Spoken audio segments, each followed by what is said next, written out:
महिला एकल फाइनल में हारी पीवी सिंधु। कोरिया की एन सेयांग ने सीधे गेम्स में दी शिकस्त।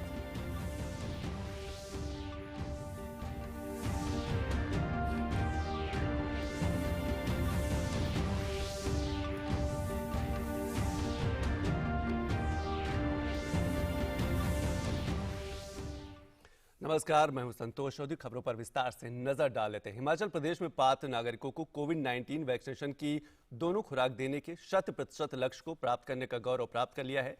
इस मौके पर हिमाचल प्रदेश में बिलासपुर एम्स में कोविड वैक्सीनेशन वॉरियर्स के सम्मान समारोह का आयोजन किया गया। इस कार्यक्रम में बीजेपी के राष्ट्रीय अध्यक्ष जेपी नड्डा, केंद्रीय मंत्री अनुराग सिंह ठाकुर, स्वास्थ्य मंत्री मनसुख मांडविया और मुख्यमंत्री जयराम ठाकुर ने भाग लिया।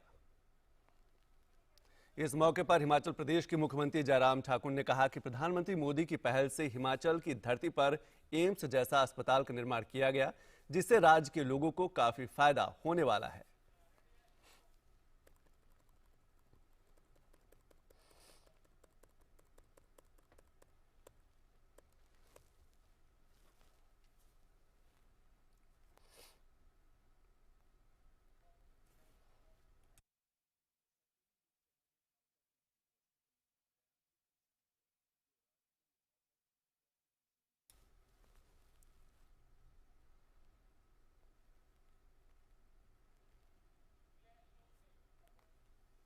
हमारे लिए सौभाग्य की बात है कि एम्स हिमाचल के अंदर बिलासपुर में, बिलासपुर की धरती पर, हिमाचल की धरती पर आज जमीन पर खड़ा हुआ दिख रहा है।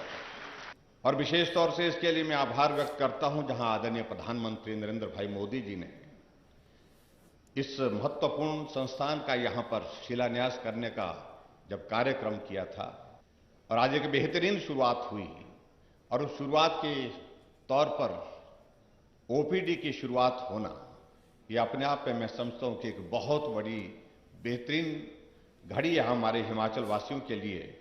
हिमाचल प्रदेश में कोविड के इस दौर में हमने कोशिश की हम बेहतरीन कार्य कर सके।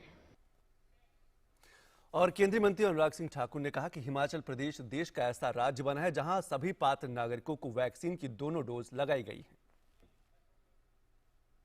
हिमाचल प्रदेश पहला ऐसा राज्य बना है जिसने जो लक्षित पात्र हमारे 53,77,820 लोगों को टीकाकरण करने का काम, यानी कि दोनों डोज लगाने का काम किसी राज्य ने किया तो हिमाचल प्रदेश ने करने का किया। यह संभव नहीं होता अगर सरकार अधिकारियों कर्मचारियों के माध्यम से पहाड़ों में, जंगलों में, पानी की नदियों को आगे पार करके आप तक नहीं पहुंची होती। जब हम लोग डिजिटल इंडिया की बात करते थे, मोदी जी कहते थे डिजिटल इंडिया, तो कांग्रेस के लोग हंसते थे, क्या है का डिजिटल इंडिया।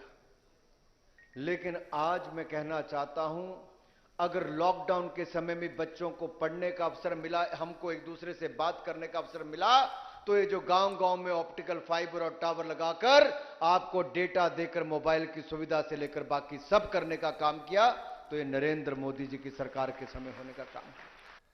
और हिमाचल प्रदेश में कोविड वैक्सीनेशन के लक्ष्य को प्राप्त करने के लिए भाजपा अध्यक्ष जेपी नड्डा ने कोरोना वॉरियर्स को बधाई दी। उन्होंने कहा कि अगले साल जून तक बिलासपुर एम्स पूरी तरह से तैयार हो जाएगा। एम्स के ओपीडी का श्री गणेश हुआ है, और दूसरा कि हमारे डबल डोज में जिस तीव्र गति से हिमाचल प्रदेश आगे आया है, प्रथम डोज पर तो हमको आशीर्वाद सम्माननीय प्रधानमंत्री जी का मिला था, लेकिन दूसरे डोज को हम लक्ष्य तक पहुंचे, इसके लिए प्रोत्साहन दिवस के रूप में मनाने का जो आपने कार्य उठाया है, इसके लिए भी मैं आपको बहुत बहुत बधाई देता हूं। 2022 के जून तक यह पूरी तरीके से तैयार हो जाएगा और यह जनता को समर्पित होगा। और केंद्रीय स्वास्थ्य मंत्री मनसुख मांडविया ने कहा कि हिमाचल प्रदेश जैसे प्राकृतिक रूप से दुर्गम राज्य में वैक्सीनेशन का 100% काम होना दूसरे राज्यों के लिए एक उदाहरण है। हिमाचल प्रदेश ने देश में, मैं तो सब जगह पे अभी मुझे जाना है, बताना है, आपका संदेश लेके देश के अन्य राज्य में जाना है। हिमाचल ने करके दिखाया है, उससे ज्यादा दिक्कतें कहां भी नहीं हो सकती। कोई ऐसा कहेंगे कि मेरे राज्य में तो ये दिक्कतें है, तो मैं तो केवल इतना ही कहूंगा, हिमाचल से ज्यादा दिक्कत होगी क्या? पहाड़ भी है, दूर सुदूर इलाके है, बर्फ है, स्नो है, ऐसी स्थिति, और ऐसी स्थिति में भी जो 100% टीकाकरण हो जाता है तो अन्य राज्य में होना सरल हो जाता है। ये एग्जाम्पल हिमाचल प्रदेश ने स्थापित किया है। और प्रधानमंत्री नरेंद्र मोदी 7 दिसंबर को उत्तर प्रदेश के गोरखपुर का दौरा करेंगे। प्रधानमंत्री मोदी गोरखपुर को विकास परियोजनाओं का तोहफा देंगे। पीएम मोदी के दौरे को लेकर स्थानीय लोग भी खासे उत्साहित है और उन्हें उम्मीद है कि पीएम मोदी का गोरखपुर का यह दौरा प्रदेश के विकास में एक मील का पत्थर साबित होगा।